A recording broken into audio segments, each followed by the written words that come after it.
G'day folks and welcome to the Vookcast, Australia's Nintendo podcast. My name's Oliver Brandt and with me this week are Michael Goncalves. Hey paisanos! Angelo Valdivia. You stole my welcome. And Luke Henderson. Howdy. So we've got a I great definitely didn't pre-plan it with Ollie before we started. Yeah, we've got a fun little conspiracy going in the background there. So we've got a great episode lined up for you, all about a bunch of classic games coming to the Switch, a new Pokemon game, and more. But first, let's talk about the game formerly known as FIFA. Hey, paisanos. Oh my god. After 4 years of legacy editions, which basically just like old versions of FIFA, there was like no new features added. They just updated the colors and the roster, and like that was it. The next FIFA game, or FIFA in quotes, is on Switch is actually going to be new and reasonably close to the version that other consoles have. So it's using Frostbite, just like every other edition is. It's got new features. It's got Volta, which was like added to FIFA in like 2017, 2018. 2019. 2019, there you go. Yeah. And women are going to be in it, which is nice because That's such a weird thing to list as a feature. well, I mean, like most of the games don't have them, so EA just did a big push out for the FIFA World Cup, which is here in Australia and New Zealand, and in the press release, like and then there's like a half font size at the bottom, like not coming to Switch. Yeah. So that, now that it is coming to Switch, they made a big deal for it. yeah.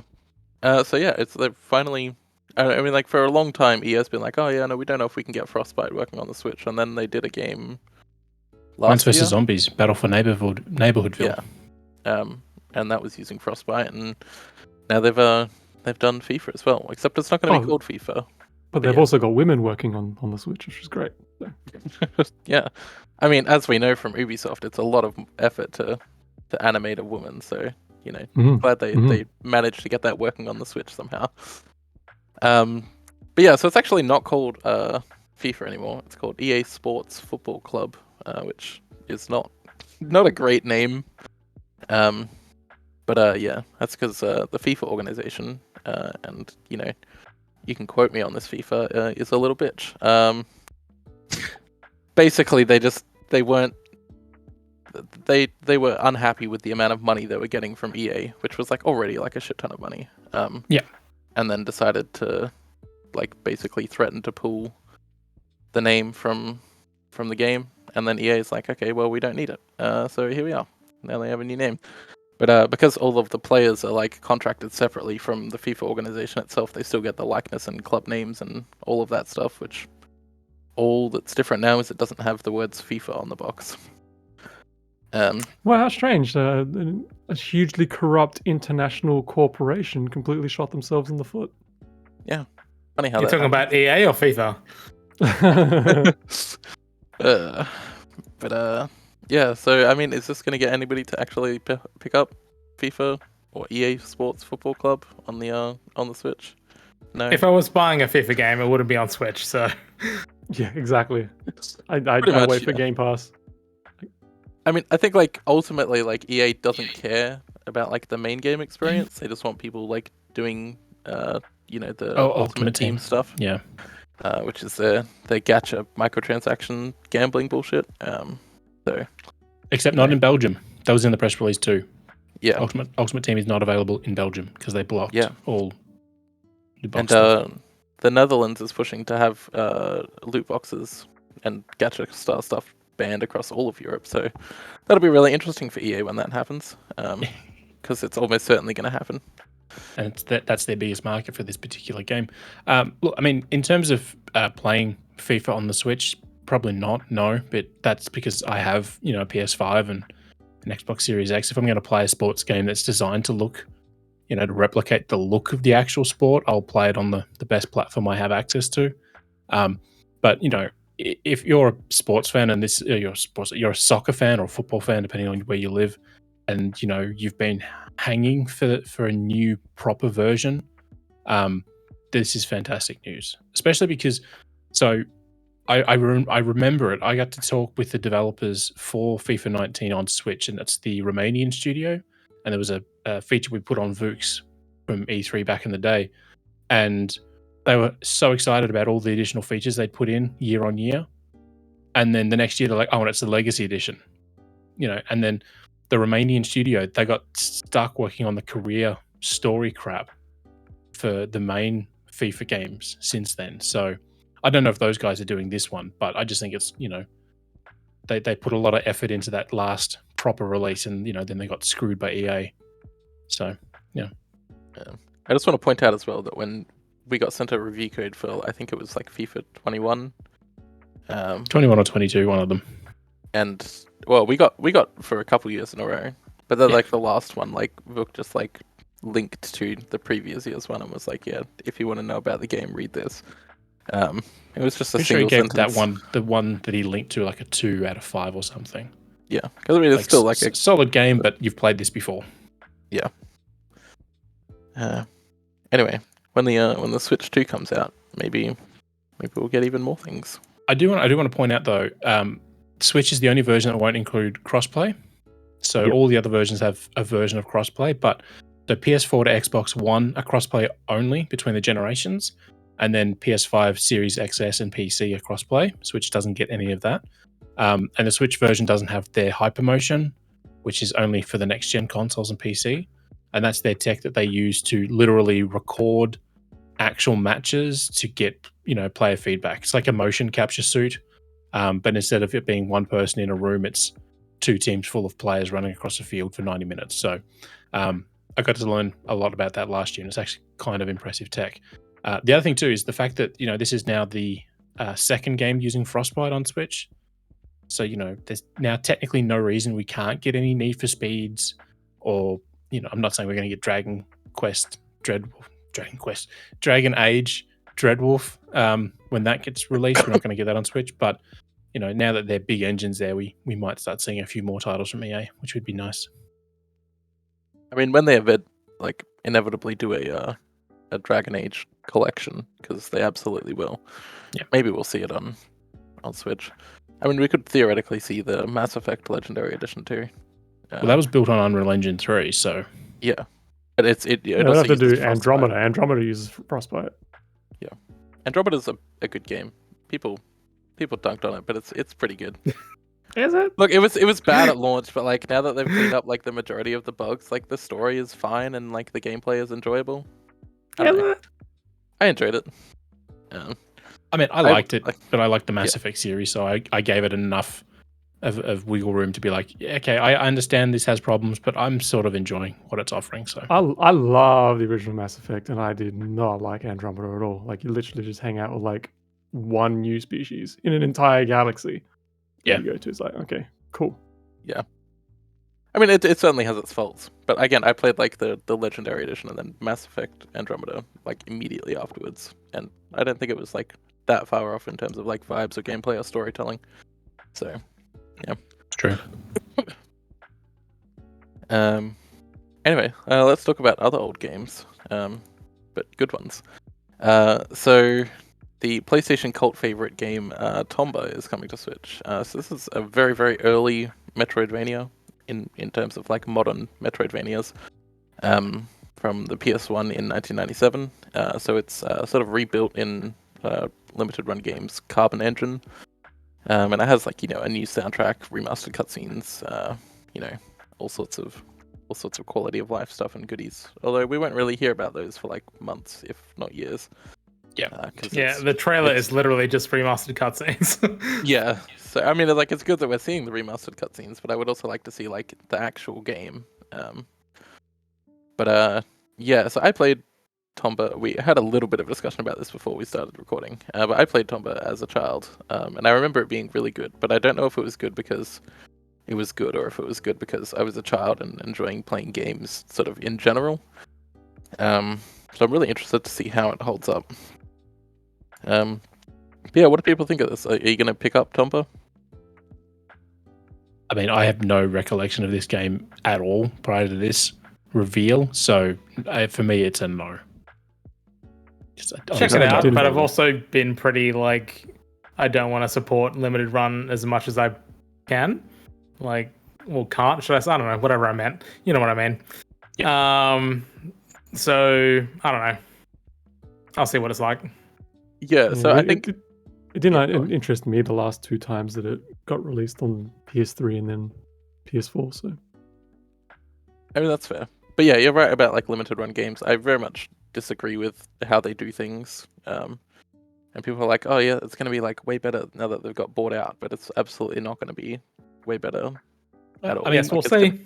They did put out a thing earlier in the year about how, they're modifying their processes and how they're going to send out updates, 2 months after pre-orders close and 8 months and 5 months and 9 months and all that sort of stuff. And it's like, yeah, that's great. You're saying you're going to change your ways, but you've had people waiting for 12, 18 plus months on things, and you're not telling them shit.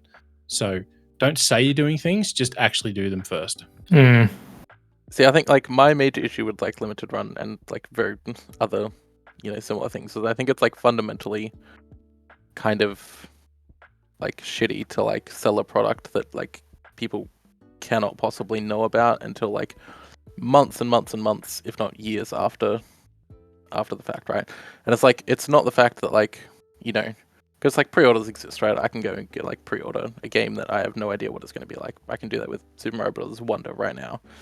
But like, it's a little bit different here because like once the reviews are out and people have tested it and we know what the game is actually like, we can't just like go buy a copy of it, a physical copy of it from limited run games. Like you have to just take it on faith that this is going to be a good game. It's going to be a good conversion. So that's just not good enough. The interesting thing with this one and all the others we'll talk about, is that they are getting digital releases as well. So they're not just physical only, which I think is an amazing thing. If they were physical only, I'd be like, just hell no across the board. But given that some of them are releasing digitally as well, it's like, okay, this actually, picking it up for $30 or $40 on the eShop might be worth it, I will say though, because Limited Run got bought by Embracer, THQ have done some publishing of some games separately. So the Star Wars games on Switch have all been published on Switch and PS4, and that they've been published elsewhere. So it's not a common thing, but some other titles do eventually get standard releases later on. Yeah. But yeah, I mean, like it being like digital as well is good. There are other things. We're not going to talk about everything that LRG announced, but the new Shantae game, as far as we know so far, is only going to be physical. They've not said anything about any sort of digital version. And then other games as well. Tweeted about this just the other day. Other games as well are only being done physical by LRG, and then the digital version is being published by a separate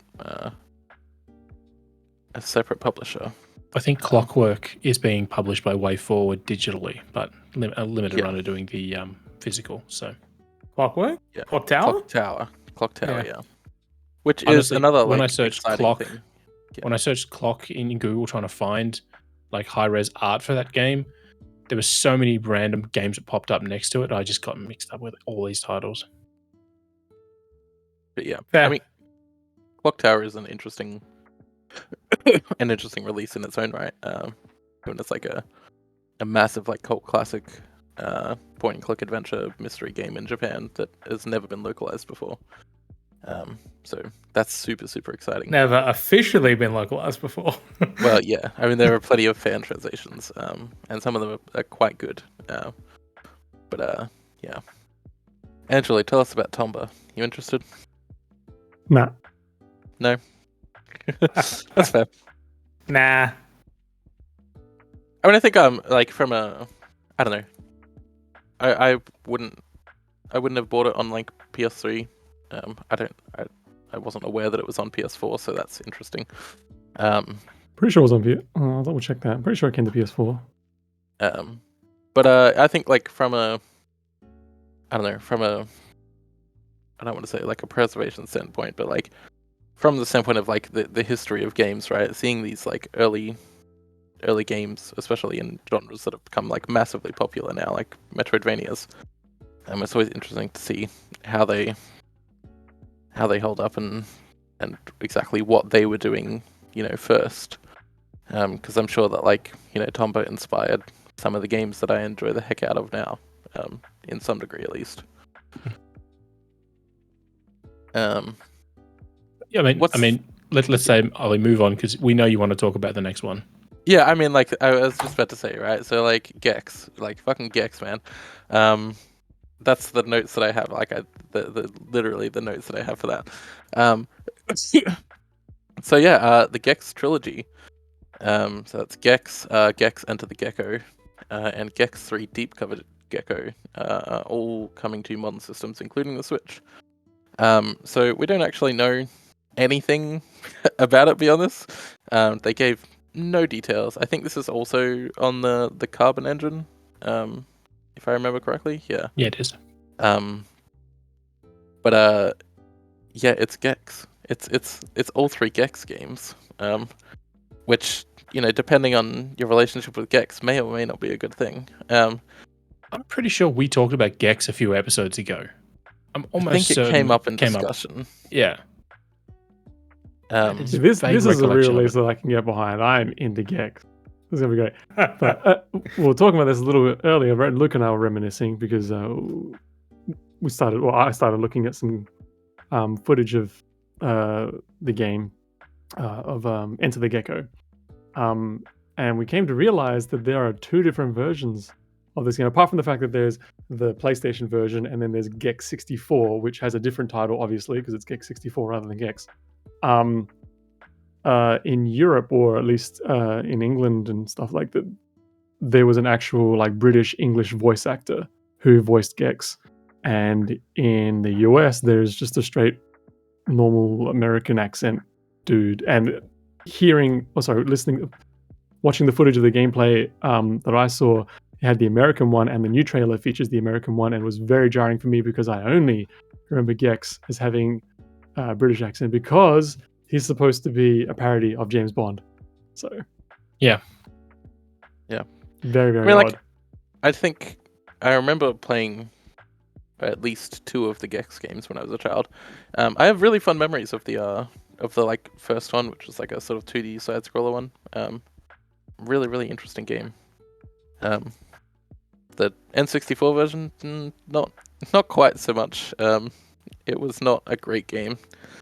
I love it. and then- I thought it was so good. I had it multiple times, and a friend of mine had it on PlayStation, and I remember watching him play it on PlayStation, and I was just like, "Oh, this looks so ugly on PSX."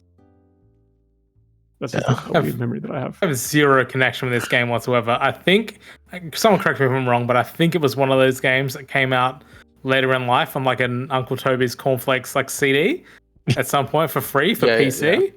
Yeah. And that's, I think, the only real memory I have for that game. I don't think I interacted with it as a kid at all.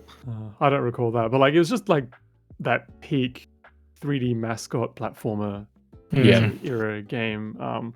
And the fun thing about this game was that like it was constantly riffing on movies. That's the whole point of at least Enter the Gecko. Yeah.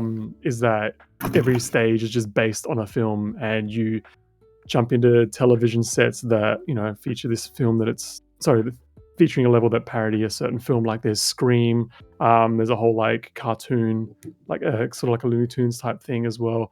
And it's just kind of like those platforming games where you just go around collecting all sorts of items and fighting some lame basically bosses. A PG parody version of the last few moments of couple of levels of Conker, where Conker parodied a bunch of things, but this is the PG version of that. Yeah, but it was always referencing. It was referencing like pop culture and cracking jokes and things like that as well, which made it kind of fun. Yeah, and I'm pretty sure, just from memory, I think the first one did that as well, to a lesser extent, obviously, because it was, much less involved than the later games. But it definitely featured like genre parodies and a lot of wisecracks that were very clearly referring to certain movies and stuff. Well, even the trailer is just a straight up riff of GoldenEye 64, like to the point where the font is the same as GoldenEye's. Yeah. I mean, I'll be honest, when it popped up, my first thought was, when I saw that font, was that LIG were just going to be doing prints of the GoldenEye game for Xbox, and that just came out at the start of the year. because that's the stuff they tend to do. Is they tend to just do physical editions of games that already exist. So To be on the Gex logo, is it meant to be the barrel of a gun? It looks like a remote control. I can't really tell. It's a remote control. It's a remote control. Yeah. Because It's a remote that's how control. You, like, get into levels. Because he jumps into television sets. Yeah. Oh, okay, cool. But I think it's supposed to look like a silencer as well. Like it. Yeah, cool. But yeah. I clearly know this game. Yes, that's one way to turn down the volume. But So yeah, I'll so probably pick this one up. yeah, I'm definitely gonna pick this one up. I don't know. I'm fully prepared for it to be just like a terrible game. But I don't care. Well, that's the big thing with the Carbon engine is it's just not for terrible games. Well, I mean, depending on who you ask, but it's not a straight emulator. It's where they sort of bring in a whole bunch of stuff and they tweak settings and all that. It's not just making it playable on modern platforms like the Nintendo 64 Switch app does, but they actually tweak the actual games to make them play and all that, and they sort of enhance them, if you will. So they are emulated, but they're like enhanced emulation. So that's why we don't get everything just dumped on this engine. They do take their time with certain things, but it should be fun to play. And again, it is going to be digital as well. If you don't want to spend $75 and then wait 12 months for the physical release. Yeah, which is absolutely going to happen. Yeah. But again, we don't know when this is coming out. So this could be like, this could come out digitally like next month, or it could come, late 2024. It's the most frustrating part of LRG's stuff, apart from the fact that they're kind of a shady company, is that like you never know. So I'm a Star Wars guy. People probably know that about me, and if they don't, I'm a Star Wars guy. So I bought the collector's editions, not the fancy ones, but the mid ones of all the Star Wars games on Switch from them.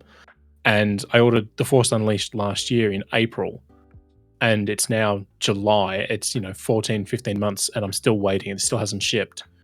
But in that time, they managed to create a standard edition cartridge release, then a VHS box, and take it to conventions and start selling it. Something that they had never mentioned they were doing as part of their pre-order stuff. Just out of nowhere, they decided to do this. So when I emailed them and I basically ripped them a new one for, deceiving their customers, they offered me a full one-time only refund of my order. Like, you can't get a refund from LRG. That's almost impossible. So when they offered that, I was like, okay, great. But, that still doesn't solve the problem, the fact that I haven't got what I wanted. So, yeah, they are definitely shady. And even, Michael will back me up on this, even when they do actually ship things out and send them out, the quality is also weird. Like the Monkey Island stuff, they printed the game, the list of games in the wrong goddamn order on the box. Still so dark about it. So dark. In the actual, like, the promotional stuff about, hey, we're doing this collection, it's in the right order. At some point between the prototype mock-up box and the actual one that went to print, they messed up the order and nobody thought, we should probably correct that. They just left it as is. So it really speaks to their attention to detail of their releases, which is, obviously not great. Yeah. But yeah, Gex. Everyone get excited. It's Gex. Gex excited? So another LRG thing, they were basically the only ones like announcing anything in the past fortnight, so that's basically all we're going to talk about. And Annapurna had a showcase as well, but we didn't cover that at all. So yeah, they're bringing the Jurassic Park Classic Games Collection to Switch and everything else. So it's all two of the classic games. There's Jurassic Park and Jurassic Park 2, The Chaos Continues. And it'll include the NES, Game Boy, and Super Nintendo versions of both of those games. What's interesting is that you can get like actual cartridges of those all of those platforms and all of those games too, which is pretty exciting. But man, I loved the first Jurassic Park game on the Super Nintendo because rented that so many times. Wonderful game. But yeah. Oliver, like, you haven't addressed, like, what is what? I don't recall a film being called Jurassic Park 2: The Chaos Continues. So yeah, So, Jurassic Park 2. Not prepared for the full name drop then, Oliver? I was like, what? So yeah, The Chaos Continues is a sequel to the first game, the first Jurassic Park game on the Super Nintendo, and everything else, I guess. But it's not based on Jurassic Park 2, the movie. It's just What? It's just a weird, like, alternate reality sequel. So this is the Jurassic Park multiverse. It is, yeah. Okay. But yeah, so I'm pretty keen for this. Am I wrong? Did anyone who's asking for this? Like, Yeah, I mean, like the game is fine, I guess. I don't think there's rabid fans of the Jurassic Park games, as far as I'm aware of. The other games that we've talked about, I understand. Like, I get it. This one, I'm just like, what? It seems to me like there must be like an eBay for like classic games rights, and LRG is just constantly F5ing the page, being like, oh, okay, cool, the Jurassic Park is on the cheap, let's get that. That'd be amazing. But I mean, like, when I can't even remember what the name of the game was. There was a game that came out that was like a park management, Jurassic Park management game, kind of recently. Jurassic Park Evolution. Yeah. Jurassic World Evolution 2. Jurassic World Evolution, sorry. And then when that came out, people were like, "Wow, they should give us the Super Nintendo one," which I guess, like, Yeah, one random guy on Twitter put that back in the comments, and now here we are. Someone at LRG is like, great idea. add it to the list. Could you imagine if they get the release order of this collection wrong? Put the second game first. Oh my god. So what's interesting is Jurassic Park. So just the first original series. There's a Game Boy game, an NES game, a Mega Drive game, a Super Nintendo game, a Game Gear game, and another version. And that doesn't account for like the Telltale Games Jurassic Park title that released like 25 years after the movie. Well, probably 20 years after the movie. It's been a while for that one. So yeah, there's just all sorts of weird things, and none of the games are remotely similar to each other except the NES and Game Boy ones. Basically the same game, just with less colors. To be fair, it's the same with Star Wars, though. For a good 25 years, we just had all sorts of weird Star Wars games, all about different things that were disconnected. Who remembers Luke running across the sands of Tatooine after his aunt and uncle were burnt to a crisp, fighting scorpions with his lightsaber? I have a distinct memory of that. In the cinemas or on the console? Yeah, that was in the original cinematic release, and then George Lucas went weird in the edits. Yeah, that sounds like him. Bring back the practical scorpion effects. I will say this Jurassic Park thing, like, again, they're doing the games digitally, which is great. I mean, we've been pretty spoiled over the past few years with some of these digital, collections of classic games. But I have to ask, so I don't know if you guys have seen it, but the prehistoric edition is for Switch, PS4, and Xbox One. It comes with the physical copy of the collection, a steelbook, packaging inspired by the original Jurassic Park VHS case, a replica of Dr. Alan Grant's ID card inspired by the Jurassic Park game. Not the movie, because he never had an ID card in the movie, by the game. The physical CD soundtrack featuring original music from the Jurassic Park Classic Games collection, mini replicas of the original Jurassic Park NES, Game Boy, and Super NES game cartridges in a custom display frame, and packaging inspired by the classic Jurassic Park toys for $175 plus shipping. It doesn't feel worth it, because that's like $240 here. A little bit more than that, but yeah. And then when we had shipping, which is usually $30-$40 for a standard thing, once you add this giant box, it's probably another $100. Yeah, so you're paying $350 or more. Yeah, go on. I'll bet there are like 5 people on the Aussie Games Bargains Facebook page who are going absolutely nuts for this collection. I guarantee it. I mean, there will almost certainly be people who listen to this podcast and they're like, yeah, this sounds like exactly my kind of thing. I'm ready to drop $350 on this right now. And we'd like to let you know that you're wrong. Look, Godspeed, considering there are people on this podcast who have spent $400 on a second Switch, so 400, 500 bucks. I will say there is somebody in I the feel Facebook. attacked. There was somebody in the Facebook comments when Vookcast posted the story about this. He's like, he tagged as somebody else who I don't know both of them, and he's like, he goes, I can't believe these prices. He goes, you're still going to get it, right? He goes, yeah, I'm still going to get it because he's a massive Jurassic Park game fan. He collects them all. Oh my god! But Okay. what's really cool is in the collector's edition, so not the prehistoric edition, not the classic edition, but the collector's edition. You can get either a physical copy of either Jurassic Park or Jurassic Park 2, Part 2, The Chaos Continues, on an amber light-up retro cartridge. So it's a cartridge for the console that will light up when you plug it in, which I think that is kind of cool. But I wouldn't pay $100 for one of them, because if you want both, you got to pay $200. I think the life lesson we're learning here is that nerds have way too much money. Oh yeah, And disposable. And don't get me on wrong, I'm toys. definitely one of those dumb nerds that's bought some dumb shit. Like I bought the Monkey Island edition. I'm gonna say it right now.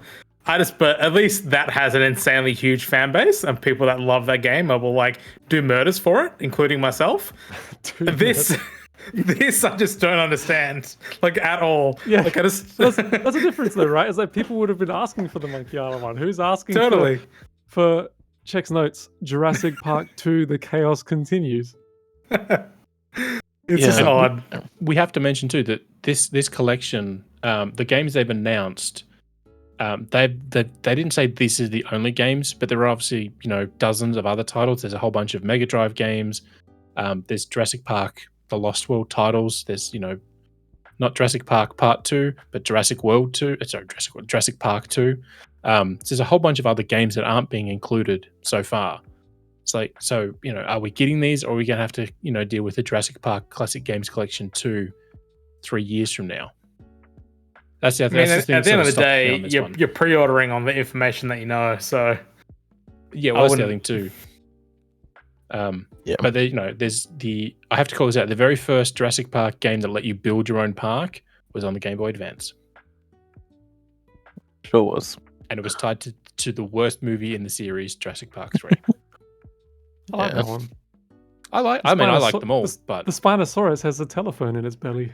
I remember watching that in the cinema, and I turned to my friend, like when they had the phone. I said to him, "I bet you a dinosaur's going to eat that someone with that phone." And then later in the film, you're going to hear that phone, and it's going to signal the coming of a dinosaur. And bing, bada, boom, that happens. And I'm like, I'm done with this film. Yeah. How did you know? I heard your phone, that crappy ringtone. And then the camera just pans around. It's like, how did a giant, massive dinosaur that every time it walks anywhere, you feel it stomping and you hear it, sneak up on people in a giant empty field? No, the biggest mystery is how that child was collecting dinosaur pee and then drinking it. I mean, we don't know he was drinking it, but just the fact that he collected it. No. He was. I believe he was drinking it. And then he'd do a quick jog on the spot and then sweat it out, and he'd smell like T-Rex pee. I feel like this is going to be a classic Vookcast moment where someone snippets Angelo believing that a child is drinking dino pee. All right, let's move on. Because I don't think we should necessarily talk about bodily functions. Although the next one maybe. So Pokemon Sleep. It was announced. It was announced a while back, a long while back, like 4 years ago, and then they didn't really talk about it for 4 years. And now it's out now, but it had a beta last week, or earlier this week. I don't know. Well, This has been on holidays. This has been in development for almost as long as Tears of the Kingdom, right? So it's going to be another god tier game, right? Well, I mean, it's as I have in the notes here, it's a sleep tracker. It's very good at that. In the sense that it knows when you went to sleep and when you woke up, and that's about it. It can also tell if you snore and stuff, and it'll give you stats about your sleep, and you can compete with your friends to see who can sleep the most, which is a weird thing to do, but it just sorry that flew by me. You can compete with friends to so you sleep the add most? friends, and then whoever gets the highest sleep score can get rewards and stuff on your friends list. So you compete with your friends to see who can sleep the most. Now, I think Jesus quality of Christ. sleep is important as well, but I'm not 100% sure because nobody would add me during the beta period. So if I put myself in a coffin and bury myself and die, do I win? Is that how it works? I mean, is that quality sleep? Well, I mean, like it knows. I mean, basically, all it can do is like movement and sound. That's the only sort of inputs that it has. Because you have to put it on your bed next to your pillow, and it'll like detect your sounds and the movement. I want to see this in next year's games done quick. Well, I mean, the minimum sleeping sleep on that you Twitch can is a do- thing.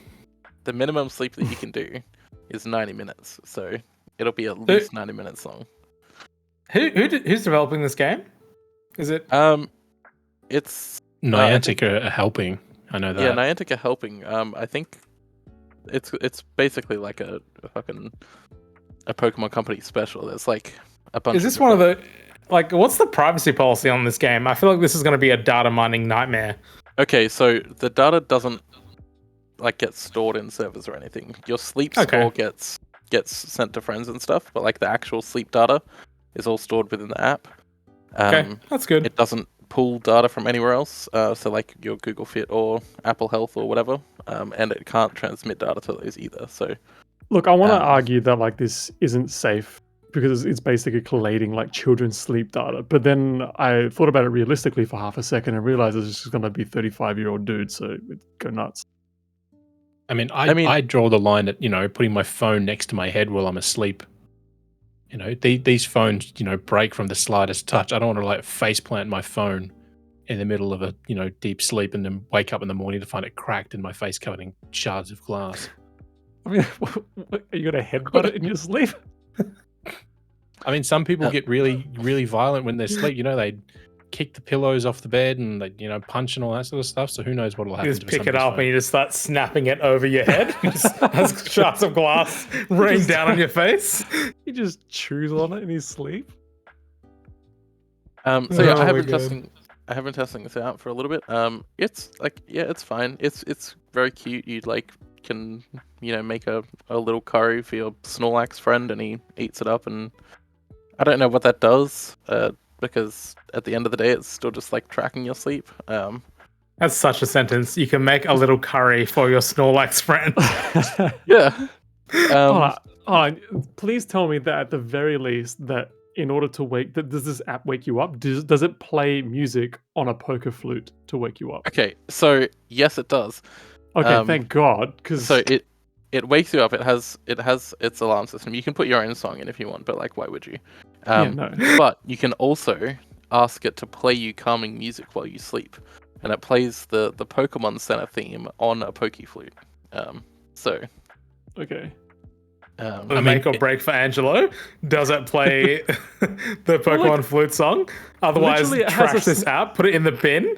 It has a Snorlax in like the screenshots and stuff, and in the original game, like you wake the damn thing up with a Poke Flute.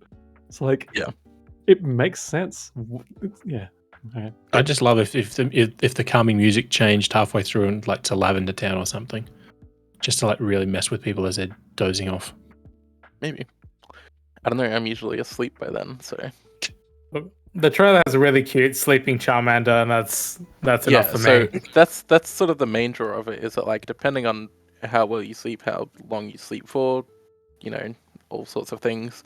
You get like different Pokemon that show up, and they all have like very cute sleeping animations, and there's like 200 different things to collect. So some nights there will be people who like, especially people who have to cover this game, like Joe Merrick over on Cerebi, who will like have to like intentionally have a rough night's sleep so that they can unlock other Pokemon, which is very silly to me. But yeah. I mean, at the end of the day, like it's a free sleep tracker. There's microtransactions because it's a mobile game in 2023. So you can pay for like better sleep. No, you can pay for boosts that mean like more Pokemon turn up in the morning after you wake up. And also like there's a battle pass. You're kidding. It's not really a battle pass. It's a monthly subscription. a weekly. Oh, that's even yeah, worse. monthly. It's a monthly subscription, and you pay. I think it's like $6 a month, and it basically just like gives you some free stuff, and like also lets you see beyond 30 days of sleep tracking. So like normally you can only see the past 30 days. But yeah. I'm really curious about how I was sleeping 14 years ago. The Again, other thing man, is nerds have too much money. the other thing is that you can spend $80 Australian to get the Pokemon Go Plus Plus, which is a sleep tracker. I wanted to bring this up because it's called Pokemon Go Plus Plus. Yeah, because What? there's already a Pokemon Go Plus, and then this is a better version of that. So it's the Pokemon Go Plus Plus. Does that mean that like when the third one comes out, it's going to be Pokemon Go Sharp? Maybe. That's a programming joke.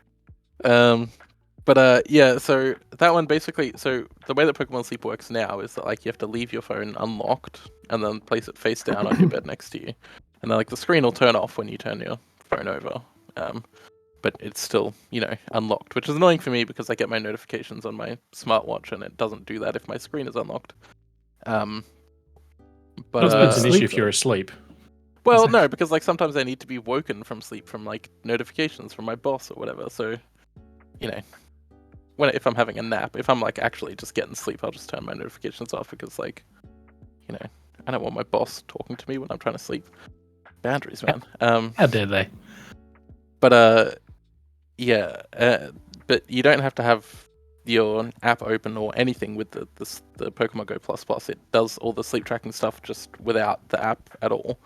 If you want to see the data, obviously you have to connect it to the app. That's $80, and it also works as a Pokemon Go Plus for Pokemon Go purposes, so it'll automatically catch stuff and spin Pokestops and stuff for you as well. So you can play even less of that game.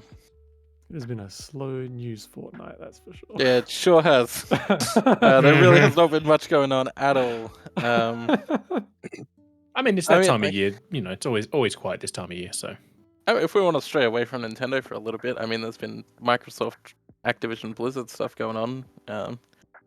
So we can talk about that. But I guess probably going to close tomorrow or day after, I guess. Yeah, probably. It sort of depends on what the CMA does. But we'll see how it goes. There's a very good likelihood that Activision, Blizzard, and Microsoft just like close over the CMA without having come to a resolution yet. But the FTC can't do shit anymore, so yeah. Well, I like that they got their first attempt to block the injunction rejected, which ironically was done by the same judge who told them they couldn't have it in the first place. And then they went to the Ninth Circuit Court of Appeals, and they also rejected it. So, well, what's funny is that they brought it to the Ninth Circuit of Appeals with like a 5-hour time limit because it needed to be done. And it's like, well, they're not going to just like say yes. They don't barely have time to read it. They're just going to be like, oh yeah, no, the other judges did their job. But yeah. I mean, let's face it, courts are not known for expediency, so no. If you're going to like demand that they do something in 5 hours, they're not going to, rule in your favor. Yeah. But no, there's been no other news outside of that. I mean, when a country like Turkey and Saudi Arabia approve your acquisition deal, and then the UK is the only one that said no, you're like, that's the thing, right? That's like there are 41 countries that have approved this. New Zealand hasn't yet. Australia still provisionally pending. passed it. But like basically every other country that matters has passed this, and then the UK is like, oh well, what if Microsoft has a cloud gaming monopoly? And it's like, well, what if Sony gets a unicorn monopoly? Nobody gives a shit about cloud gaming. It's just like it's the weirdest thing. Like, no, like it's not going to be a thing. Like cloud gaming is never going to be like gigantic, right? It's going to be like this fringe thing that some people do to try out a game every now and then. But even the fact that exists, like people do play cloud gaming. Like even I like lie in bed with my Steam Deck and I play Game Pass games like over the cloud. So it's not that my preferred way to do it, but like it's there. Like I think it's fine as like an alternative backup plan to playing things.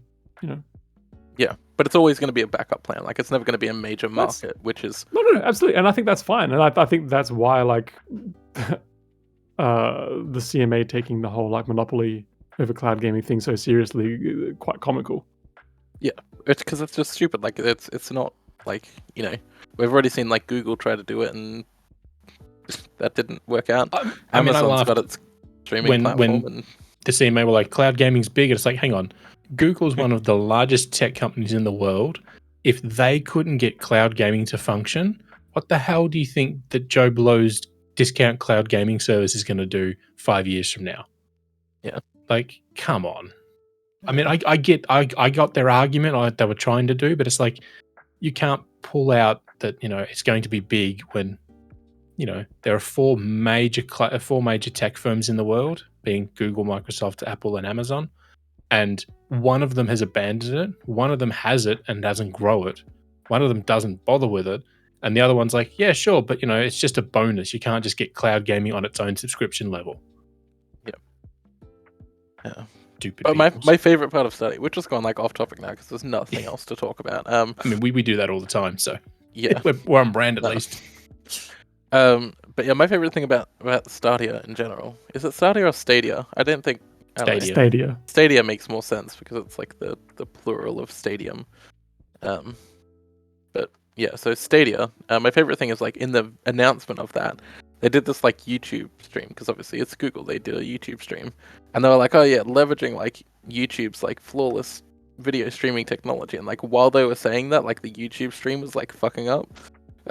And it was just like the funniest thing because you look over to Twitter and everybody's like laughing at Google for like saying that like they're using this flawless technology that is like in the midst of breaking. Hey, well, you guys remember when Elon Musk was unveiling the Cybertruck and he was talking about his bulletproof glass and threw a ball at it and it smashed? So good. Absolutely amazing. That was what, 5-6 years ago? Been a while since that thing happened, right? It was like 2019. Yeah, it's a long time. 2019, yeah. The first truck has just finished being made. Just like over the last day or so. It'll never get approval in most of the countries. No. You say that like it's incredible. Well, Alicia was talking about a Pokemon sleeping app that took 5 years to make. So that's my point. It's like, here's the thing, right? It's like far too long. If it takes like 4 years to make a sleep tracking app with Pokemon in it, like, do you trust a car that's been developed in that long? Because I certainly don't. I mean, I can't. I wouldn't trust a car designed by that nut job anyway. Yeah, I mean, as I said, like it's not going to pass any sort of regulation in any country that matters. Like, it's just going to be like, oh yeah, the US and like Kazakhstan can have Cybertrucks. I think that's going to be it. Poor Kazakhstan. I'm sorry, I just. Throw the ropes. The countries that have Fahrenheit as their temperature system.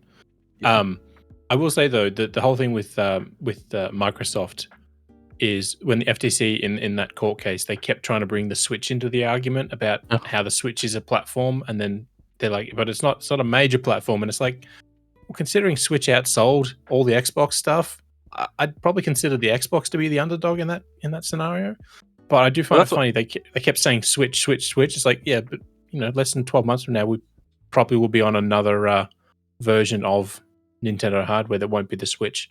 Oh God, I hope so. But yeah, well, the reason why they kept bringing up the Switch is because they needed to define Nintendo's place in the industry, because otherwise, the court case definition of the games industry was Sony versus Microsoft. But Microsoft was trying to argue that Nintendo was also a player in the mix, and because Nintendo is so different in terms of like the audience and the technology that they use, they're like, so where does Nintendo fit in that very small spectrum of gaming? Yeah. Also, they did a closed deposition on somebody from Nintendo of America, and I was very upset that was a closed deposition because we got some great tidbits of information from. The Epic Vig. The Apple Epic Apple one, but I was gonna say Jack Ryan, but that's the Tom Clancy character. Can't remember his name now. That's it. We got some great information from him, but everything Nintendo presented was okay. But we didn't necessarily get good information from Sony. We got good information from whoever used a Sharpie to redact documents before they scanned it in. Which is how we know that like The Last of Us. Right. Costs like $200 million to make, which that's the game people, not the TV show. Yeah. Anyway, that was a fun chat about non-Nintendo things. I appreciate, Luke, that you tried to bring it back to Nintendo towards the end there, but now we're talking about The Last of Us, so Mm-hmm. you know. I mean, it got a lot of Emmy nominations, the TV show. It did. I don't Now think it it's- deserves all of them. Now it's been delayed as well, the second season, because of the writer's strike and the Screen Actors Guild strike. Yeah, which good Which, for you them. know, good on them. Pro union, Yeah. live the dream. But also, I'm Solidarity. sad. Yeah. Yeah. Are there any other topics we want to talk about before we actually get back to the real podcast? Or I mean, I thought we were going to talk about pricing, and I was going to bring up a pricing. Yeah, I mean- that feature discussion's been Yeah, there since like that's been there for, like- 1964. I think it's a meme now. It's 10 years before video games existed. I mean, yeah, let's talk about pricing. So I just my specific thing that I got from that was I wanted to bring up the whole Yep. the whole like early access release thing. Not early access like we talked about a few weeks ago. Angelo's telling me to talk to the hand. There we go. No, I was trying to get my focus to work. So Sorry, you know Marcus how, is like having a stroke. games have that $99.95 releases on September 5, but if you pay an extra $30, you get it 3 days early. That crap. Oh, man. I honestly wonder who in their right mind thought that was a great business decision, because there's so many people doing that now. Like Starfield has it. That's okay, why so- it's a great idea, because Yeah, people are to- spending the money. yeah, so this is the thing, right? Sega sort of started it. I didn't really notice it before Sega started doing it. I don't know if Sega was the first, but Sega is like the first like big one that I can think of. And they started doing it with, I think the first one was Persona 5 Royal, and then they started rolling it out to other games as well. And then No, I No, recall it's it been happening to around something longer earlier than Persona that. 5. Oh, I remember yeah, something like heaps 2012 longer. or 2012 or 2013 is when I remember it happening. Yeah, it would have been a I think couple it of was a Call of Call of- Duties done it. Yeah, for I was sure. gonna say, I think it's a Call of Duty. in any case, yeah, it is like super shady because like basically the whole point of that is that like Battlefield, maybe? They no, want no, you to- it was. I think it was a Medal of Honor, Yeah, Warfighter or perhaps. something like that. It was an EA thing. Anyway, sorry. certainly Ollie. could be. Yeah, so like the whole point of this strategy is that like they want you to like, you know, they want the social media conversation to be happening, and then you to regret not buying the more expensive version. Oh, it's 100% FOMO. It's So, driven like, by FOMO so bad. It's purely just FOMO. Like they are capitalizing very literally on FOMO. And just like that's just the shadiest thing ever. Like I think it's just the worst.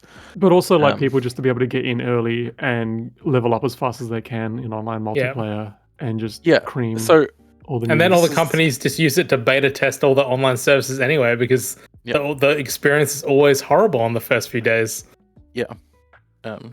but like I mean we saw it with Diablo 4, right? They did the 3 days, 4 days early access. And like they also ran a competition where it's like, oh, you get your name on a statue in like Blizzard headquarters, and I think that people got other things as well.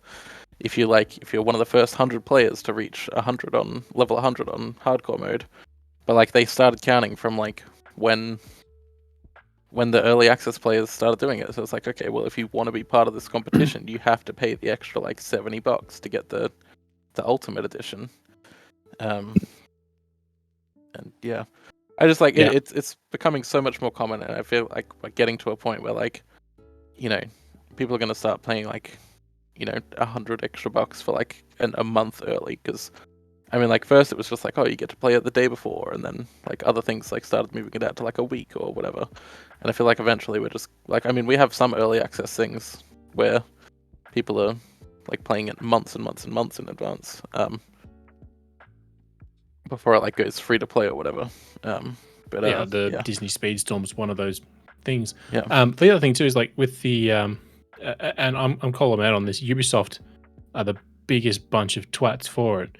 The regular edition, and then there's the gold edition, and then there's the EB Games exclusive edition and the JB exclusive edition. You know, with all this extra content that's exclusive to depending on where you buy it from. Yeah. And then who was it?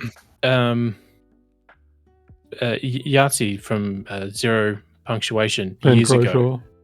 Croshaw. Yeah, him. When he did his Spider-Man review, he talked about how if you bought the digital deluxe edition, whatever it was called, you got like 3 extra missions. It's like, you know, now you're not getting the full experience if you buy the regular edition because there's extra missions they've made. It's not like they put an extra piece of art somewhere in the world. It's like there's actual dialogue and events. They're doing that place. with console exclusives. Sorry, not console exclusives. Like console version, certain console editions of games have exclusive content. And I'm like, that's just so irritating. Well, I mean, it's like one of those things, like Watch Dogs, for example. Like Watch Dogs was the big one that like people started like pulling out the spreadsheets for, and like it was like you had to buy like five editions across like 3 different platforms in order to like get all of the content that was in all versions of the game, just locked off unless you bought those specific editions on those specific platforms, and like that kind of like pre-order nonsense. So it's like.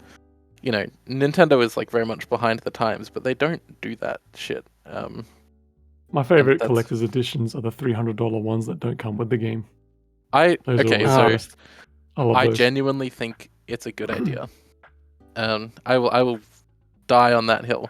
So this is actually like super common in Japan. You will never get a collector's edition that has the game in it in Japan, and I think that's a good thing because like if you just want the stuff, you can get it. If you want the stuff and then you can buy the physical game as well, you can do that. Or you could get the stuff and buy it digitally, so you don't have to wait for the stuff to come in to play the game. I think like there is no world in which having the collector's edition stuff sold separately from the game offers less choice, right? Like it's just more choice. You can buy the game physically, you can buy the game digitally. It's ultimately a good thing, and I don't see how anyone. By that sentiment because you still have choice by buying the game and then buying the collector's edition with the game.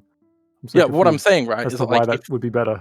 If you sell the collector's edition separately from any game, right, it doesn't matter how else you buy the game. You can buy it on launch day. You can wait 2 months to get it pre-owned. You can buy it digitally. You can buy it physically, whatever, right? If it comes with the game, you don't have that choice anymore. You have to get the game physically. And I think like for people like me, like I have both next-gen consoles that I have don't have a disc drive. Why am I paying like an extra $60 to have the game included for a collector's edition? I mean, I don't buy collector's editions anyway, but if I did, right, what would be the point in that? Well, I mean, like, what's the point of having the collector's edition anyway? It's just to have it on your shelf, and like you might as well have the game disc there as well. Well, yeah, but like again, it just offers more choice to not include the game in it because then you can pick up the game. I get it from a consumer choice point of view, but at the same time, it's like they should do it both ways. One should be like the full package with all the crap that they're bundling in and the game, and then one should be just. You said full package. I just for some reason just went to Duke Nukem. I'm like trying to imagine what the full package in terms of innuendo that would look like. Sorry, please go on. The other thing too is like this is something I've thought of for years, but when you buy a collector's edition, you get the Xbox version or the PlayStation version or the PC version, and they all come with their things. It's like I'm sort of at the point now where it should just be a code in a box, and you go to a website, put the code in, and it says, "Hey, what version do you want?" And you just, "Hey, I need PlayStation 5," and they give you a code for the PS5, right? Or they link it to your account. I think that would be just a way to cut down on things. But I'm saying, like I years ago, I used to get collector's editions, and then they just started upping the price and becoming ridiculous for no reason. Like they did that Gotham Knights one last year. No. When I say upping the price for no reason, I mean the quality and value didn't increase. They just upped the price. But that Gotham Knights one last year came with, a statue of all 4 playable characters. And they're not the best looking statues quality-wise. And of course, the game's a piece of shit. So it's like, who wants to spend $500 on that? I don't know. Just another thing that's just annoying me about the industry. Who's getting the Starfield watch? I low-key kind of want it, but it's not going to have any function though for me. That's the thing. It doesn't like do half the stuff that an Android watch would do, and I guarantee you I already saw somebody's done it. I guarantee you somebody would actually make a proper version. By the time the game comes out, not a half-baked visual front end. So, yeah. You guys remember that Call of Duty edition that came with the night vision goggles? It's like, this is way too expensive for a game collector's edition, but it's also way too cheap for a set of night vision goggles. I was working at JB when that came out. That sold like crazy. So Call of Duty was the first one to do a big collector's edition thing. and it was a whiskey, the stainless steel whiskey things. As one of those, and had like the Call of Duty logo engraved in it. They weren't the first to do extra things. Like I remember Oblivion came with a coin and a map and stuff like that. I remember that. But the Call of Duty, the Vietnam World War, was it just called World War? World at War. World at War, that's it. That was the first one to do like a special edition thing. So Call of Duty, was the first to kick all this crap off. Remember Halo 3 came with the helmet, and that was 2007. World at War was helmet that you was couldn't the year actually before. put on a person. You had to, it was only big enough to like put on your cat. So people were just taking photos of their cats with the Master Chief helmet on it. Well, because it was designed to sit over that little stump, and the stump was designed to hold Halo 1, 2, and 3. So good. But yeah, Oh. I don't know. I just And then think there was it's- that Call of Duty that had a remote control car. Well, there was Arkham Knight. Remember Arkham Knight was supposed to come out with that big collector's edition that had the remote control Batmobile, and it never released because the Batmobile kept breaking in their testing, so they couldn't actually produce it. So there's like a handful of them that actually exist in the world because they were the prototype ones. It's almost as if nerds have too much money. That's I'm the just thinking subtitle about, for the episode. The Fallout 4 like Pip-Boy edition that like people Yeah. lost their minds over. Dude, that was just a giant plastic bucket on your wrist. And everyone's like, oh my God. That's the Well, was you it- see, was it- it had the app and you could do it connected to the game and everything. It's just Was it Fallout Like, 4 I or say Fallout this, but- 76 that came with that giant plastic bag that was supposed to be canvas? that was 76. Yeah. Like I say, I make fun of this, but then I was one of those guys who went out and bought that tiny little remote control BB-8 thing that connects to your phone and literally does nothing. Like it, Oh, the Sphero ball. Yeah. I'm one of those people That that was like Sphero the sent me all that was those, the so I didn't hotness. actually pay for them.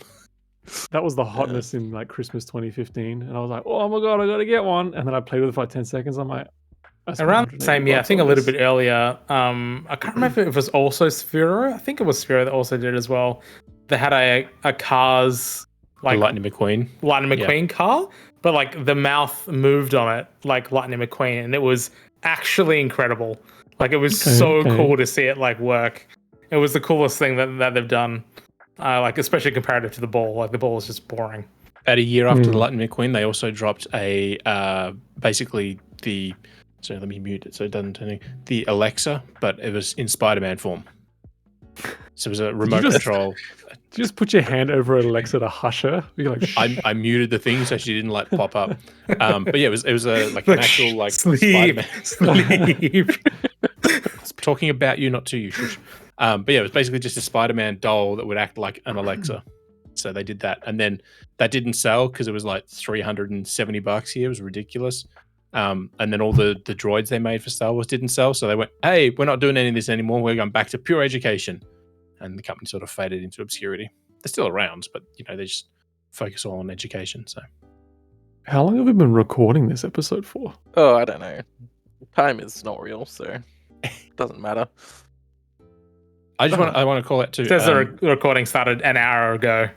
Yeah, I don't know So- how accurate that is. Yeah, I don't think it's that's accurate at all. 9:09, So an hour and a little bit. Fine. Yeah, we're fine. I just want to call that too. In the run sheet that Ollie has here, he's left it in since like February about the big releases coming out in the month. He's not taking that out at all. I thought you were going to talk about the propaganda nananat. I just saw that get highlighted. The fact I've This seen is it like absolute 3 greatest. times in the past few days on Instagram. It keeps popping up for me. I love it. But in that list at the bottom of it, I pulled a big list together at the start of the year for everything that you can play on Switch in the first 6 months. I've just done another one for the back half of the year. So if you're Nice. interested in seeing everything that's there from Nintendo, third parties, and indies, not every single game, because screw that, the list would be ginormous. But sort of the bigger ones, the ones that you should pay attention to. You should put that So in the show notes. That'll be in I the show will notes. put Yeah. that in the show notes, yeah. Did you put Silk Song there? No, because I only put games that have a release window. Also, only games that are real, obviously. Look, we're all thinking it. All right, let's talk about the games that we're playing. Otherwise, we'll just talk shit for like the next 2 hours and then we'll run out of upload space. So I feel like that's Yeah. the only reason Oh, people yeah. listen these days anymore. Just us talking garbage constantly. I forgot that that's a Buzzsprout Yeah. limit. Limitation. Yeah. Angelo, tell us about the games that you're playing. Oh, whoops! I did not erase. You're playing part of my the thing. Star Wars Final Fantasy. Yeah, I just saw the sequel. Star Wars colon. Yeah. Whoops. Tell us about this new game. No, I played the original. Sorry, Final Fantasy One Pixel Remaster on the Steam Deck, and it was fine. It's that game like pretty much has no story until you get to the very end. When you get to the boss, you get to Chaos, and he's like, "Oh, I'm from the future, and this happened, this happened." It's like, oh, okay, well, like none of this was ever like alluded to in the last like 18 hours that I've been playing this game. If you want the story, you have to play the Strangers of Paradise Final Fantasy game. Yeah, I'm actually planning on doing that at some point. I hear it's terrible. It's gonna be great. But yeah, like it was okay. I'm kind of looking forward to just going through the Pixel Remaster series because I really want to get to 6 because everyone goes on about 6 being so fantastic. So I'm working my way through it. I remember playing 4 on the DS back in the day, the 3D remake. I got like halfway through, but I think I got to a point where it just got really hard all of a sudden, and then I just stopped playing it. Which is a bit of a shame. But yeah, enjoying that. I'm also playing Octopath Traveler 1 as well. Really enjoying that one. That's pretty fun. I've got like 5 of the Octopathers so far. But also playing, got back into God of War Ragnarok. I don't know, like I got the game at launch and we dipped into it around launch time, but I just wasn't feeling it back then. And I'm playing it again and I'm still kind of not feeling it. I don't know what it is about this game. Like I really What is wrong with you? I love it so much. And like I'm not saying that like the game is bad necessarily or anything like that. It just feels way too similar to the original. And yeah, I'm just playing this game where it's like it's just not scratching any itch whatsoever. It scratched so many itches for me, and I'm so sad that it ended. And I want another one like right now, but I know it's not going to happen for a long time, and I'm sad. See, I'm the itchiest dude, that ever lived, and is not scratching anything. So they've got creams for that now, Angelo. Oh, sure. Anyway, that's me. Luke, tell us about your achievement. Yeah, I mean, I'll be honest. I was there, a month and a half ago, and I just kept putting it off because I'm like, I don't really want to do it because it's not going to matter. But I finally got around to beating Ganondorf in Tears of the Kingdom. And I knew it would do it, and it pisses me off that Nintendo still do it. But, you beat the game, and then it just puts you back to the last save point before the boss fight. And, now the threat is still in the world. And it's like, come on, guys, there's hundreds of things that I could still do in this game without him being, around. But you're just not letting me do it. I remember Fallout 3 did that. They just ended it. And then if you didn't want that, you had to realize. And then in one of the DLCs, they undid that and they put an open ending in there. They just did like a hard end to the game and everyone hated it. And they just stuck with it for like a year and a half until they finally released that DLC that let you continue the story. That was so good. But other than that, the other stuff I've been playing, I played some Mario Kart, the new tracks. But mostly it's just stuff for previews that I can't talk about. So nice. I'll go next. So I've been playing a bunch of things because I've been on holiday from work this past week, so had a lot of free time. So I've been playing Song Pop Party. It's a music trivia game. I just, it was cheap on the eShop, thought I'd pick it up. It plays like clips of songs, and then you have multiple choice to like quickly identify it, and you compete against other people to do so. Yeah, it's a lot of fun. I'm a big music person, so that kind of thing is very much my jam. I've been playing the Final Fantasy 15 Pocket Edition, which is something that I'm playing kind of for work and also just because I think it's a neat little thing that exists. So I do plan on writing about that eventually. But the Pocket Edition is like a sort of like weird demake of Final Fantasy 15. And I'd like it a lot, maybe more than the original Final Fantasy 15. It's hard to say. Does it come with a branded noodles segment in there? It doesn't. No, it doesn't have any of the cup noodles. Yeah, Cup noodles, that's it. But yeah, I mean, it has most of the stuff that the main game has. Like the combat system is like fairly similar. The story is all there. It's all voice acted because they just took the voice lines from the real game. But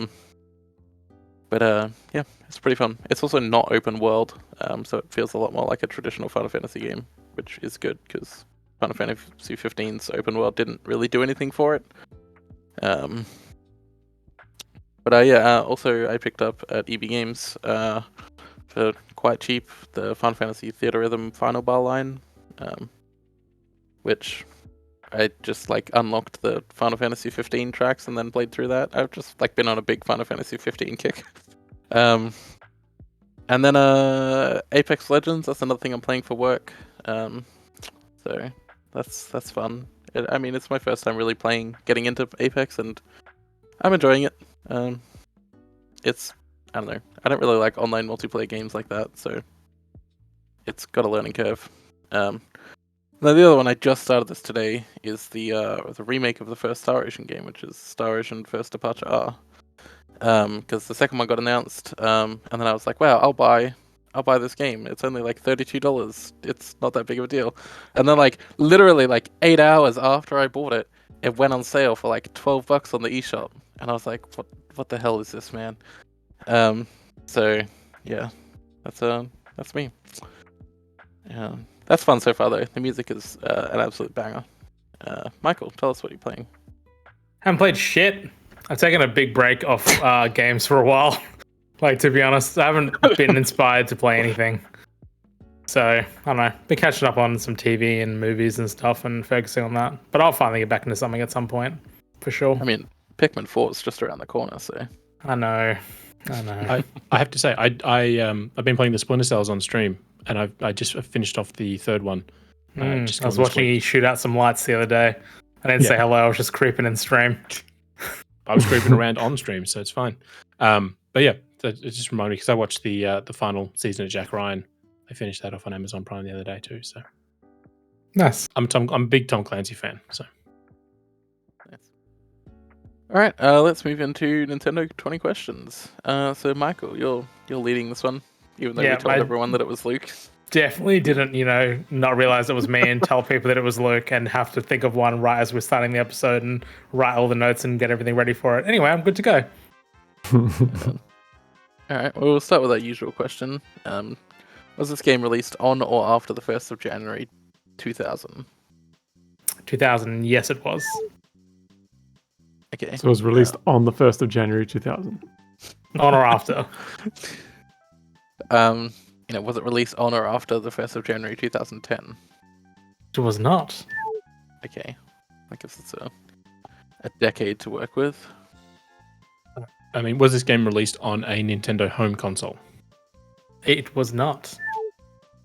Okay, so it's Game Boy DS. Yeah. Do you play as a human in this game? You do play as a human in this game. Okay. Do we classify Mario as a human?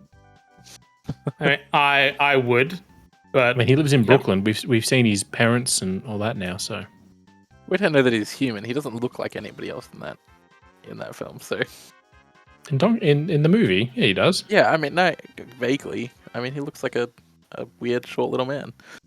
He's got no butt. Humans have butts. Yeah, that's true. He's human-like. Alright, I'll just narrow down the platform. Was this game released on the Game Boy Advance?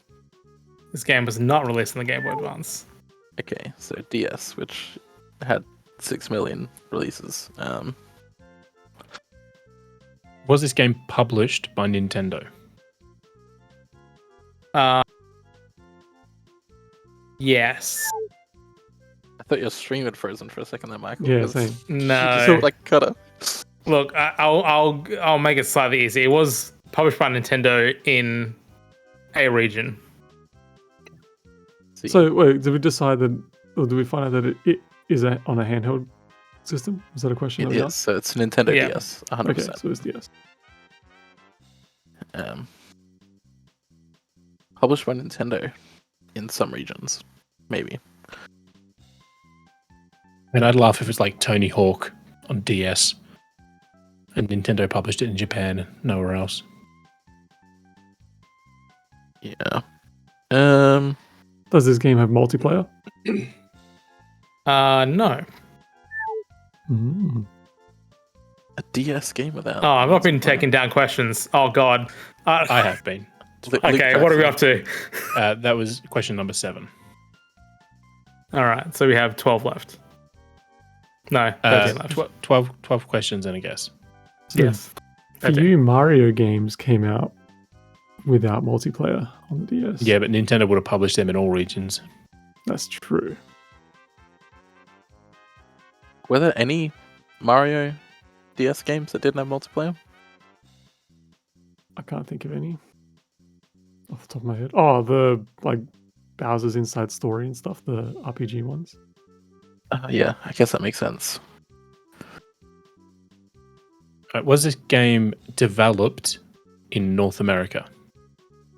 No. Ooh, no. I had a small stroke then. I was like, wait, are they? And then, no, definitely not. I was like, I don't know why I even thought. Once you find out who it is, you'll be like, why did I even think about that?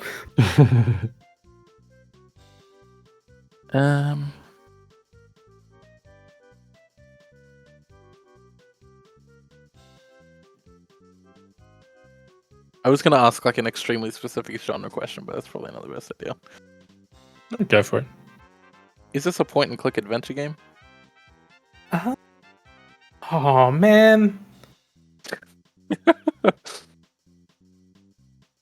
Oh. No. Oh, man. That's a really hard question to answer. Is it because of the nature of the game itself or because it's on the DS? Both. Okay. Okay, so I'm going to say no. I don't think anyone would classify this as a point-and-click adventure. As in, like, typical of the genre. Yeah. Yeah. Okay, so my thought there was like Hotel Dusk, because it was developed by. Yeah, Sim no. and then Okay. If you're published by basing it on Nintendo. that, definitely not. Yeah. Okay.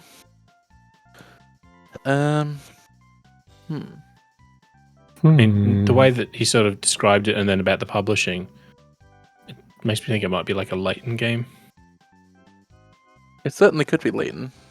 I don't think were any of them published by Nintendo. Nintendo published them in Australia. Or did they publish them though, or did they distribute them? Because there's a difference. No, they published. Level 5 did them in Japan and North America. I don't know about Europe. Is this game a puzzle game? No. Okay, well, definitely not Layton then. There are also just a lot of puzzle games on the DS too. Yeah. Good point.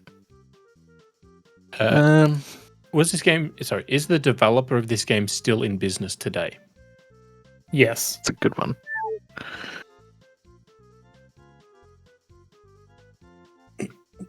Is this a licensed game?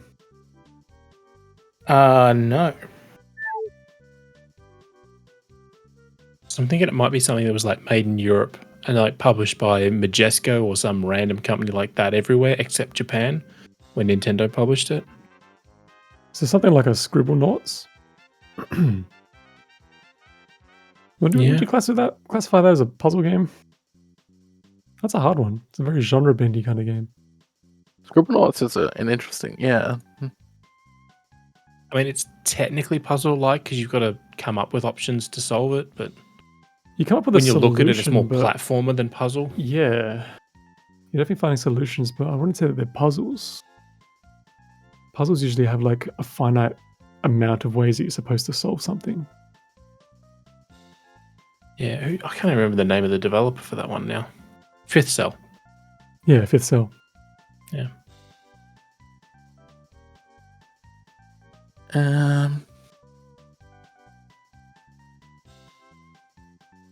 So still in business, Nintendo published in one region, not a puzzle game, not a point and click, on the DS, and you play as a human. I can confirm some of those things. Thank you for the confirmation. And there's no multiplayer. And it's No not multiplayer, licensed.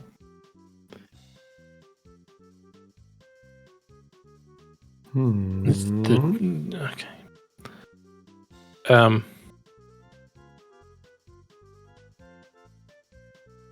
It's on the DS. We could ask something to do with the DS controls. Yeah, but what? Yeah, that's what I'm trying to work out. Like, we could ask something about the touchscreen, whether or not I had traditional controls, like if it was a platformer. I guess it's kind of hard to say, right? The platformers that use the touchscreen, there were some that just use regular controls. I can't think of any non-puzzle games that were exclusively touchscreen controlled outside of like Sonic RPG from BioWare. I don't necessarily mean like exclusively controlled, like they disabled the touchscreen. I just mean like a primary control. Like I'm thinking like New Super Mario Brothers. Like you played with traditional controls and then you could use the touchscreen to do certain things. Yeah.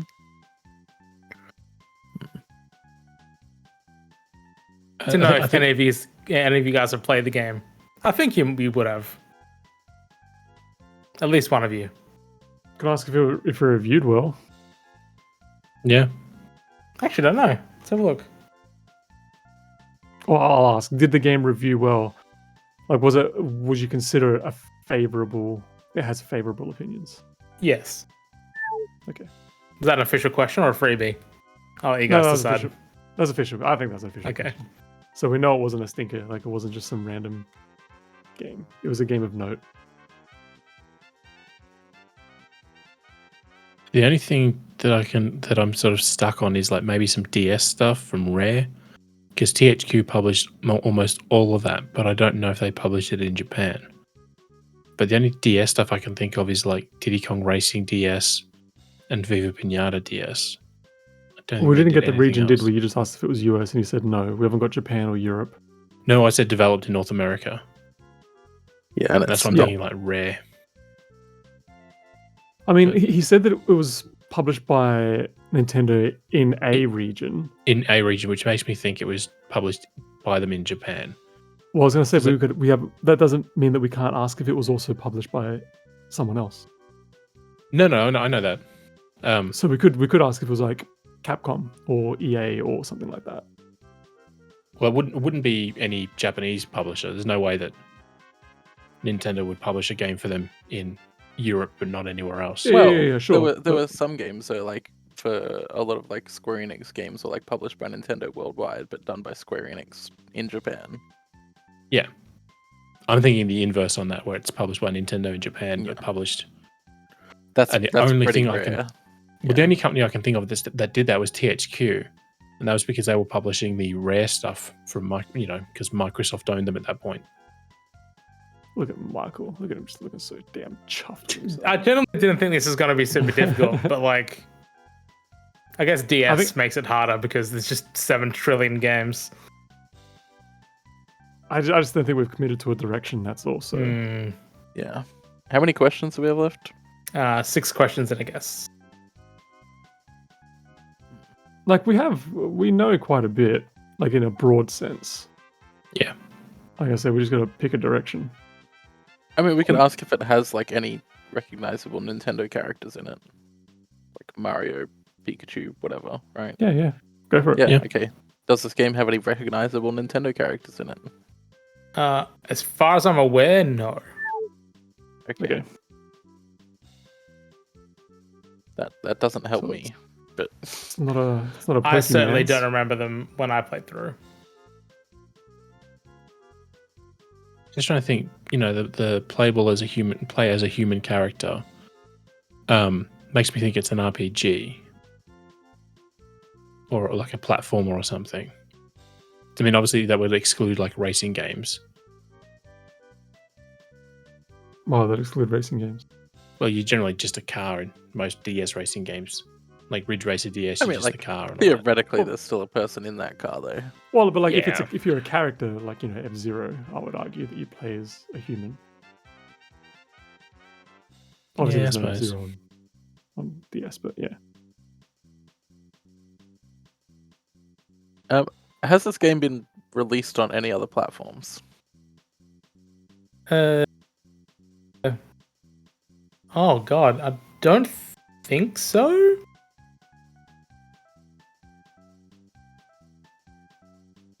Do you mean this game specifically? Yes, the one that we are talking about currently. No.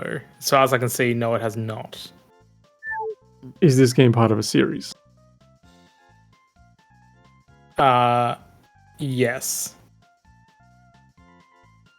That's 2 questions. 3 questions and a guess left. This is difficult. Yeah. Part of a series. What if it's like a Mario and Sonic at the Olympic Games kind of thing? Yeah, but Sega published that all those in Japan. Yeah, and that's what I'm saying, right? And Nintendo published them outside of Japan. Yeah, but we know Nintendo only published this game in one region. Yeah. Did you say one region or did you Okay. say at least one? And you also asked if it contained any recognizable Nintendo characters. This may be Okay, too much yeah, of a back up hint, to but that. I just want to clarify a question from earlier about has this game released on other consoles? There's no way, like, this. The answer to this question is a bit complicated because there has been a remake of the game released on another console, but it does not have the same name. Okay. Okay. That's a zombie U to zombie Oh. thing. Part of it is the same. Some of it isn't. Oh, Jesus Christ. Oh, so it Um, probably just has DS in the title. No, it doesn't like that. So that's literally the zombie U to zombie thing. Zombie U was a Wii U launch game, and then they Yeah, just but ported it years it later. feels and made like- it zombie. more different than like zombie to zombie U, maybe. I don't know. No, I get that. I'm just saying, in terms of scenario, that's the sort of thing he's saying is. For some reason, I just got like Feel the Magic / Project Rub stuck in my head. I've not thought about that game in so long. Holy crap! I thought about that one What earlier. a weird game, right? Like, wasn't there like a mini game where you had to like wipe crabs off some woman or something like that? I remember you had to blow into the DS microphone for Yeah, something to do man. with a candle. Do you remember like, yeah, so many games had you blow into that thing. Man, I really hope some of you guys have played this game. Maybe you haven't. Maybe I'm misremembering. God, I got no idea.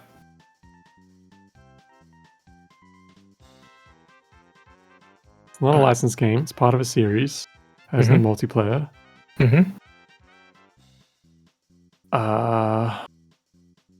Developer is still in business. Mm-hmm.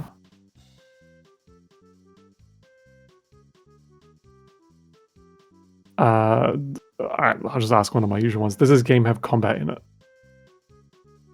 No, I wouldn't say what you'd traditionally call combat. No. Okay. Okay. How many questions do we have left? 2 questions, I guess. So it doesn't have combat in it. It's not a puzzle game. It does have multiplayer, so presumably it's not a racer Or a fighter. or a fighter. So like, what kind of game would there be? It has to be like a platformer in that case. Yeah, I'm thinking 2D platformers, but I can't think of any that feature a thing. Like, I mean, I don't think I'll there's give you many. a slight hint. I'll be very surprised if you get the genre. Okay. Okay. Is it like a drawing? Could it be like a drawing game, kind of like a Kirby's Canvas Curse or something like that? Yeah, but you play as a human. Technically, in those games, you play as a paintbrush. Sure. But I'm just saying, like, could it be something like that where you're manipulating the world around the character? What about like Drawn to Life? I thought Drawn to Life as well. That popped in my head. But But that's a THQ game, arguably, right? Yeah. Was that in a series? I was going to point out that with 3 questions, or 2 questions and a guess left, it's probably a perfect time to drop that meta question. Yeah, I was just about to say we should ask Yeah, I was the gonna say, like- question. Could it be Scribblenauts? I don't know if Scribblenauts was ever published by Nintendo. Like, maybe. I mean, That's like one it of those got- 50-50 It got a lot things. of hype. That game I was know. so I know. much hype. WB Games published the later entries everywhere, but I don't know about Japan. Okay, well, let's ask the meta question just so we know, right? Sure. Yeah. Have we mentioned this Okay. game? You have not mentioned this game. Why would you ask? Why would you? Well, because that means we're not doubling down on things that we think we've got. To be fair, that's probably the most helpful thing that you guys have done. Yeah. Damn, alright, so it's not Scribblenauts. See, the other thing What too is else like is the there? whole is there combat in the game knocks out other things. Like there was like an Assassin's Creed game that was made in the UK for DS. That clearly has combat in it.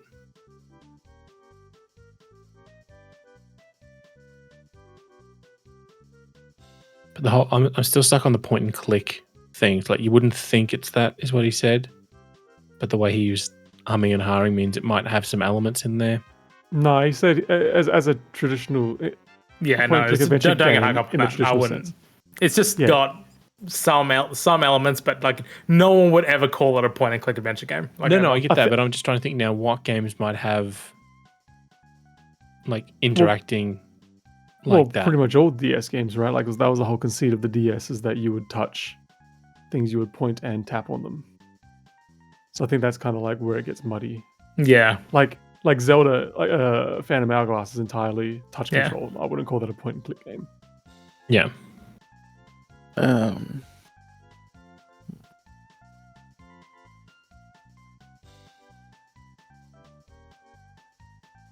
It's also I hate somewhat Nintendo well 20 received as questions. part of a series. It's not a puzzle game, right? We know that, right? Yeah, Yeah, we we know know it's that. not a puzzle game.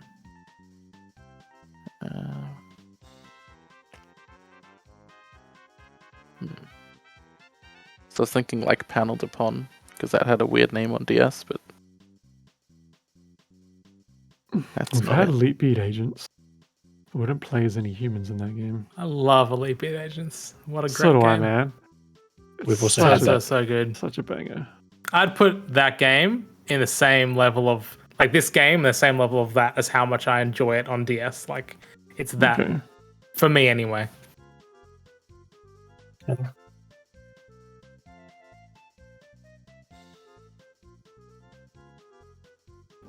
Yeah, I don't know. I think I'm going to tap out on this one. I got no idea. I feel bad. I generally didn't think it was going to be hard like, at all.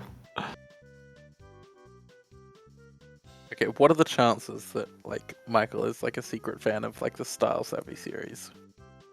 Right, I don't because even know like what that is. Were they DS or 3DS? the first one was on DS. I That think was I've just mentioned Nintendo I published think that I've mentioned this everywhere? game in the past, and I'm pretty sure I've said I enjoyed it. I'm pretty sure anyway. I could be wrong, but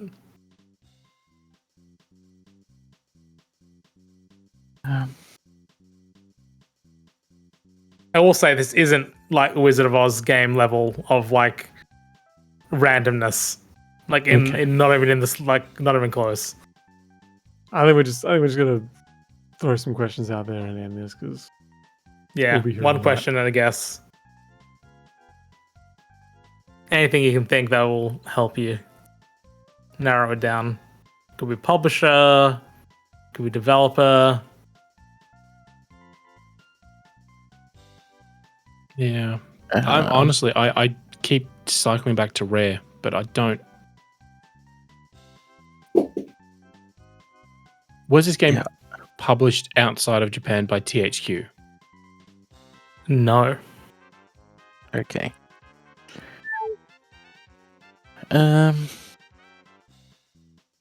Gotta guess.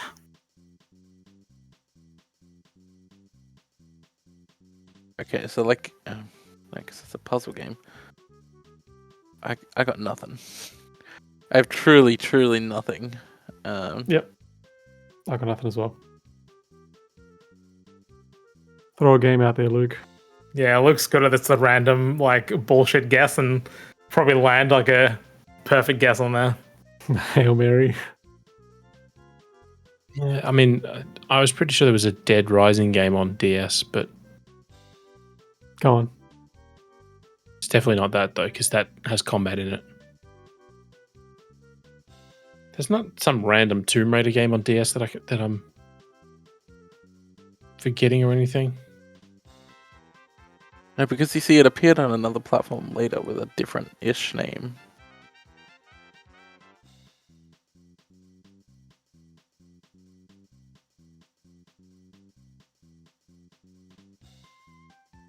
Oh, I just had a thought.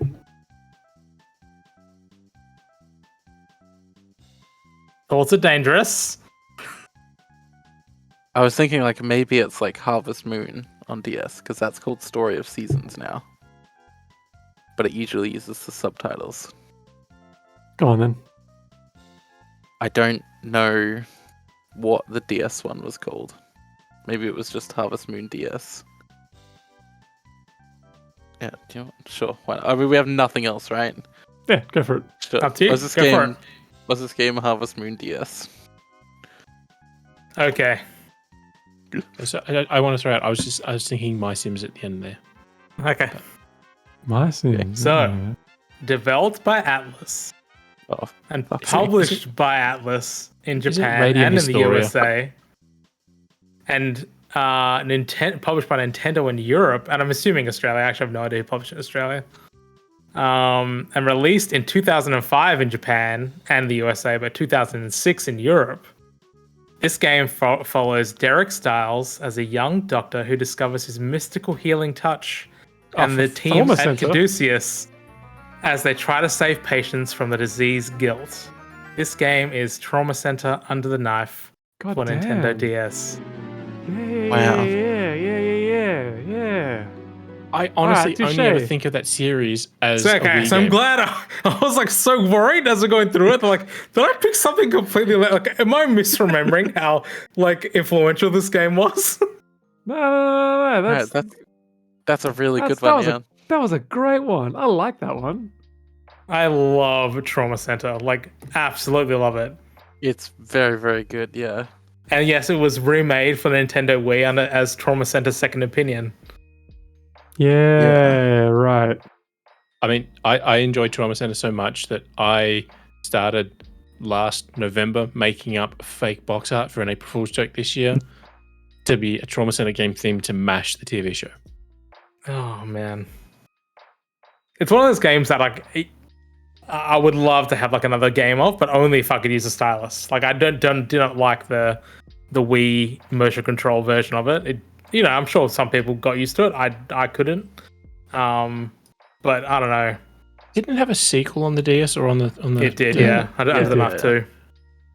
I'm surprised that like there haven't been any spiritual successes that another like indie studio's made or something on Steam. Maybe there It is. feels But like you see you what I mean could make it- about combat? Like it's not really combat, but it sort of is combat, and like Nah, it isn't it's really a point-and-click adventure. But like you can totally see how some people might like slot it in that type of like Yeah. genre. It's like Yeah. simulation, visual novel, like Yeah, it's more like an operating sim or something like that. hmm. See, I was thinking Trauma Team on the Wii. That was the original one, and then they did according to Wikipedia, they did a port of the first DS game to Wii later on. Yeah. So, Second two opinion. games. That's what I was talking about. Yeah. Yeah. Do you guys remember like Disaster Day of Crisis? Hmm. Yes, that game That's was such a an- disaster. That was an odd thing Nintendo made.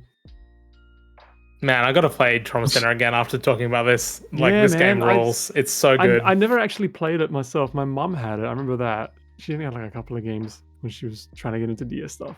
And she had it and she played it for a bit and she enjoyed it, but I never got around to playing it. I gotta pick that It up as is well. super fun. Like Yeah. awesome. Great. Like the story is bonkers, like absolutely crazy. Like there's terrorist groups. It's just wild. And, you know, like insane viruses that are like mutating and semi-sentient. It's just nuts.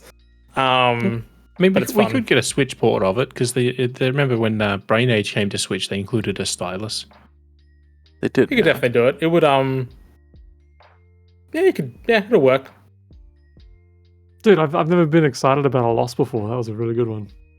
Yeah, I'm glad. that was great. Like, I don't feel like it was Really good. bullshit. We all knew what that game was. We just didn't Yeah. follow the right All right. threads. I'm glad. I'm glad I didn't overhype it by saying that. Like, I think you guys should know this.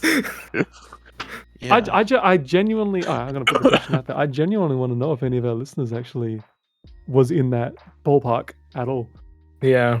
I'm sure that there would have been a couple, but yeah, hit us up on the Vookcast Discord and let us know if you're being genuine.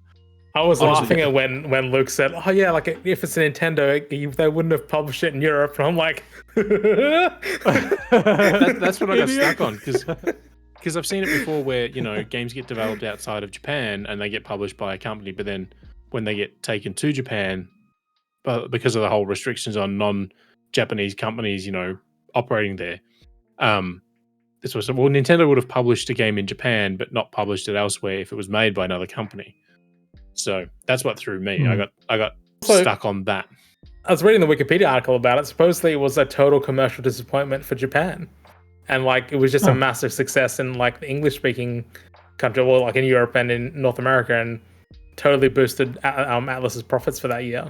I'm like, I would never have guessed that. That's wild. Strange. Especially because it feels weird, like the though. kind of game that Japan would go nuts for, right? Like Totally. especially like I with guess- the wild story and like VN elements and stuff. But I guess there were a lot of like medical dramas at the time, though. House was big at the time. ER was still on TV. Grey's Anatomy. Chicago Hope, Grey's Grace. Anatomy was big at the time. Grey's Anatomy is still going. Yeah. But that was like the height of like medical dramas at the time, so it kind of makes sense that it was big. I love Grays. It's my secret weakness.